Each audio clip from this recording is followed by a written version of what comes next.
বিশ্বের সবচেয়ে বড় দুর্গা তৈরি করার পরিকল্পনা নিয়েছে রানাঘাট কামালপুর অভিযান সংঘ। ইতিমধ্যে মহালয়ার আগেই বড় দুর্গার চক্ষুদান কমপ্লিট হলো, অর্থাৎ বড় দুর্গার চক্ষুদান সম্পন্ন হলো।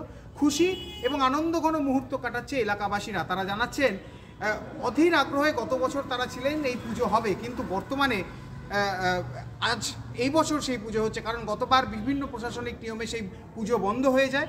এবছর বিভিন্ন প্রশাসনিক নিয়মকে মান্যতা দিয়ে বিভিন্ন রকমভাবে তারা উদ্যোগী হয়েছেন এবং এই বড় দুর্গা তৈরির কাজ তারা সমাপ্ত করতে চলেছেন। পুজো হচ্ছে কীরকম আশাবাদী তোমরা? কত বড় মূর্তি দেখবে?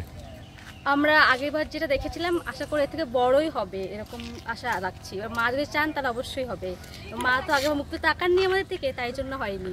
এই পুজোটার সাথে টোটালি শুধু কামালপুর গ্রাম নয়, কামালপুরের আশেপাশে 15-20টা গ্রাম এর সাথে যুক্ত, যাদের সহযোগিতা এই পুজোটা হচ্ছে।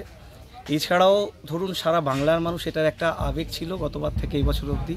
গত বছরের স্মৃতির পরে সমস্ত আমাদের সরকারি নেতৃত্ব যারা ছিলেন তারা এসেছিলেন, কথা দিয়েছেন, সেই কথাটাই এখন প্রতিশ্রুতি আস্তে আস্তে পূরণ হচ্ছে। সব দিকেই সরকার পাশে দাঁড়িয়েছে এবং আমাদের প্রশাসন পাশে দাঁড়িয়েছে। মানুষের সেফটি সিকিউরিটি অনুযায়ী যে নির্দেশ যেভাবে দেওয়া হচ্ছে সেইভাবে আমরা পুজোটা সম্পন্ন।